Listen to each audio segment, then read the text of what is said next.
Okay, Challenge, I think, level 2, if you've got excellence at level 2, but don't know to contribute to your GPA. yeah, of course. So, and that's another level. If you've got say your excellence at level 2. What they will see is your high school, what you need is a high school diploma. A high school diploma in the eyes of the American system is an NCAA level 2. Now, if you've got excellence, your GPA depends on your core subjects. The NCAA Eligibility Centre will calculate it differently. They will only take your core subjects. Private schools may take your other subjects and rack it up. So, for example, we had a kid who got a 3.7 from a third party, but the school calculated it as a 3.1. So it all varies. But once you get your high school diploma, if it's level 2 or level 3, it doesn't matter, they take that mark of what you've done. So Charlie, do most of the kids start in September or August rather than start in January? Because January would be halfway through their academic year. Yeah, so there's two entry points in America. You've got the fall semester, which starts in August, and you've got the spring semester, which starts in January. So obviously, I'm not Kiwi in English. I've gone through the system myself. In England, we graduate in June. So English Europeans tend to go in the August, the fall area. You guys graduate in November, so someone like Ryan, sorry picking on you mate, but you're a perfect example. He's got 2 months and he's going in January. So it can be quite stressful. He's just graduated, he's got 2 months to go. Someone like, we've got another client who's going to go in August. So a soccer player, yeah, he's going to go to New York, but he's taking that time off and he's going to go in August. But for tennis, you've got to be very careful. You've only got about 6 months window. So the 6 months is just yeah, each sport, each sport have different rules. So it's really, we do 21 other different sports. So, we've got to be experts in rules and regulations. You do 21 sports, yeah. Our main ones are tennis, soccer, golf. We've actually got into water polo. We've got cheerleaders, we've got a gymnast. So cheerleader's going to do really well. She might be going to a very good university. And she's got a combination of cheerleader scholarship, academic, and some other financial. So the opportunities, sorry, everybody at the back, and Sheridan, he's my business partner.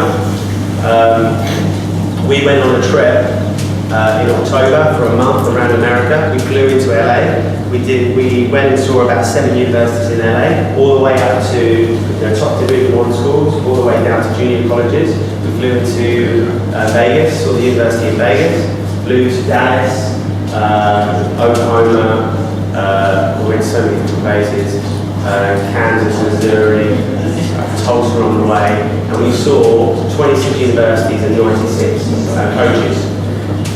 So we actually go to the States, we visit the universities, we see the programs, we see the teachers, we sit in classes. So I've been through the system, I've got my bachelor's in business with accountancy, I've got my MBA, I was a player, I was an assistant coach. So we've got staff, we've got staff who've actually been through the system, Sherry's been through the system, so we know this inside out.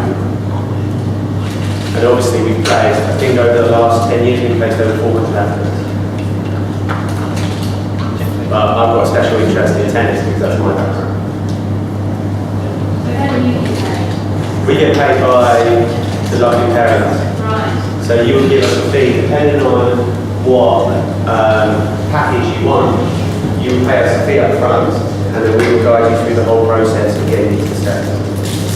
Now we've got packages which are free all the way up to a set price. So depending on your circumstances, if you are knowledgeable and you feel that you've got all the core subjects, you've crossed all the T's, dotted all the I's, you're a reasonable player, you can just build a free profile, just look at our resources and go for it. Now if you want a peace of mind, you want us to, our expert knowledge, use our contacts to make sure you're going to go to the right place in America with the right coach.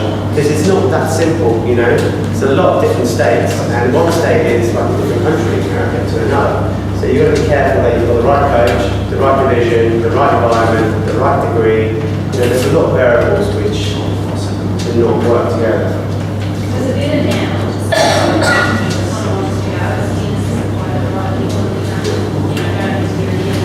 Yeah. This is something that we're going to see you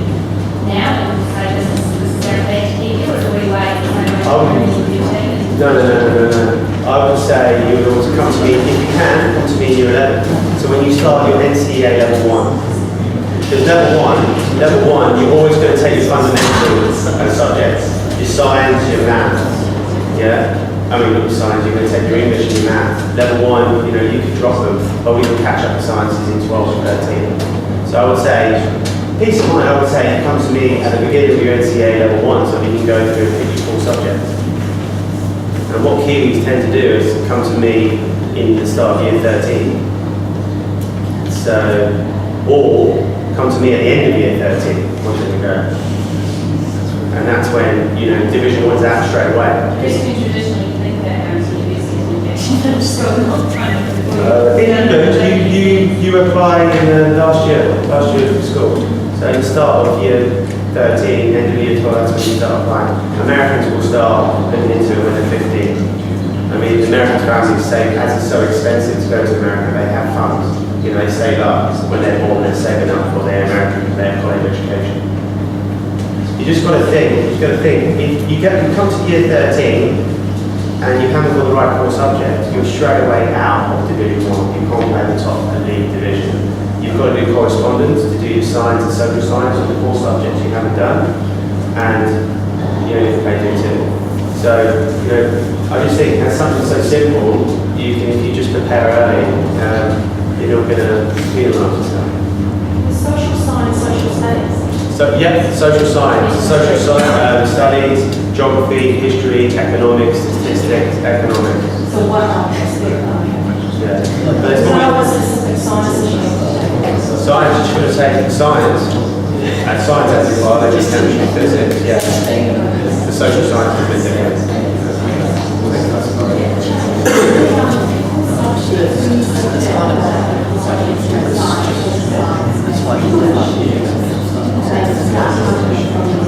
Yeah. If they don't do social science, but they're doing all three sciences, can each individual science be counted as a full subject, or is it included as just one coordinated subject? Really good question. So basically, you need 5 core subjects. 4 are English, maths, social science, science, social science. The 5th one is an additional subject. So that's when you can use one of the 4.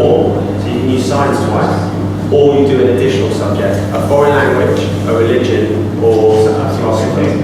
But you don't need to use them if you have extra in English, maths, social science, and science. So say you need to get an NCAA level 1, 15 credits. Say if you've got 30 credits in science, that will be your 2 core subjects, and then you would have to get a 3 in social science, English, and maths.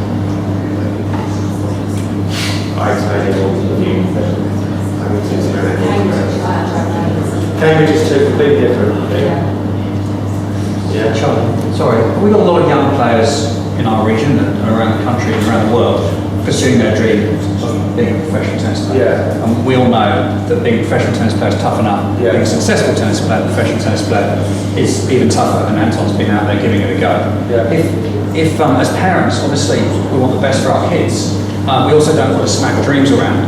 Are you happy to give advice to parents in terms of not charging for them on an ongoing basis through, as children, I'm looking at, is there, how old, 30, you know, through these years without charging, so that people can build up a relationship with you, so that while their young people are pursuing their dream, the parent maybe can be doing some work on the side to make sure that whatever that dream comes to, it could come to something useful in America. I mean, we're launching our new website. Now, our new website is going to have a lot of articles, lots of material, and it's going to cater to that age. We're also going to do, we're going to be doing this every year. Yes. We're going to do other presentations, obviously, the other affiliations, got a good connection with NZ, football and golf. So there's going to be lots of seminars, lots of presentations, lots of information on our Facebook, our social medias. But obviously, if anybody's got any questions, we have hundreds of emails every day, we respond back. We welcome them to our offices, which are next door to the rugby stadium, and we will give them advice. We're always open. But professionally, I know a lot of people have dreams of becoming a professional tennis player, but the college system is something where you can play competitive tennis, get your degree, and you know what, in the summer or the breaks, you can go and do futures. You know, you play the elite. Someone like Anton is going to go to, I'm not going to disclose where he's going. He's going to one of the top 20 NCAA Div 1 schools. In his downtime, his off-season, he's going to be playing futures and challenges. You know, he's going to be playing against top players, but he's also going to be playing against top players who have ATP Tour points on college teams. So he's going to get his degree. So if he doesn't make it as a tennis player, he's going to get his bachelor's, which is not a bad thing to have if you know, you don't make it as a pro. Or when he's finished playing. Basically. I mean, you know, I need to make it as a pro, but I have to Drink. yeah, so I mean, I was at a small NAIA school. It had 3,000 students. I was in the heart of Nashville, Tennessee. Now, I did it all myself. I emailed a lot of coaches, and one university got back to me and offered me a very good package. I told my parents I was going to go to university in England. I said to them, I'm going to Nashville, Tennessee on a tennis scholarship. They nearly had a heart attack. But I can tell you now, Nashville, Tennessee is by far the best state Tennessee is in America. I absolutely loved it. Now, I didn't dream about going to Tennessee when I was going. I thought New York, California, Florida, like all the guys do. There's so many different places, so many cool, I mean, the culture there is incredible. Plus, you know, it costs you can get a flight for $100 to go anywhere in the country. Plus, you travel a lot with your team. I mean, Sheridan went to Utah, and he was going to, he has trips to Vegas, Hawaii, all down the West Coast. So, I mean, it depended on, you know, Ryan, sorry, looking on him again. I think his spring break, they're going to Florida to play. If I remember rightly, he probably doesn't even know that. So the opportunities, another opportunities, you know, I stayed there most summers. I worked in the Caribbean, I worked in Antigua and Anguilla, or in a hotel, in a 6-star hotel, which was set up by my coach.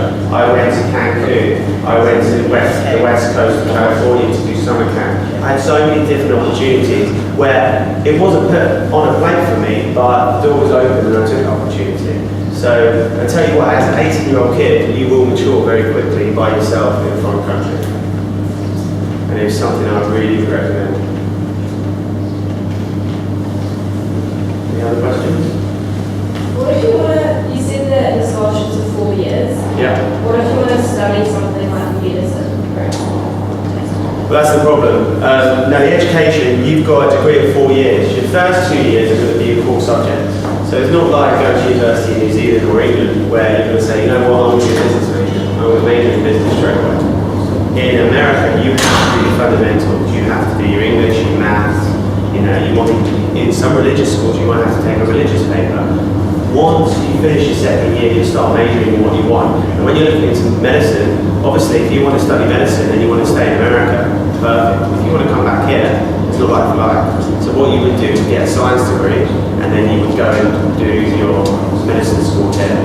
We have one, Tom Seisler, when in August, he's actually doing that in Coker College in North Carolina. So very similar. But I actually prefer the American system because you guys at the back, do you know what you want to major in? What Charlie was thinking now. What do you know what you want to major in? Now? Yeah. What do you want to major in? Sports marketing, sports management. Okay, I think that's a rarity because when I was 18, I didn't have a clue. So I went to America and I had I liked business. I was pretty good at math, so I did a double major in business and accountancy. That took me the first 2 years to get there. Okay, Brogan, I apologise. Go for it. What's your question? You want to ask me something? You know, you said not there what we're going to study. Oh, okay, cool. I thought you were going to say something before that. My bad. If you've got any other questions, feel free to email us. My information's on my business card there, flyer, and we'll get back to you. Give me a couple of days. And you're all welcome. If you've got additional questions, you can book an appointment, come in, and we'll sit down and make a plan. I just think it's really important. I mean, this is 4 years of your life.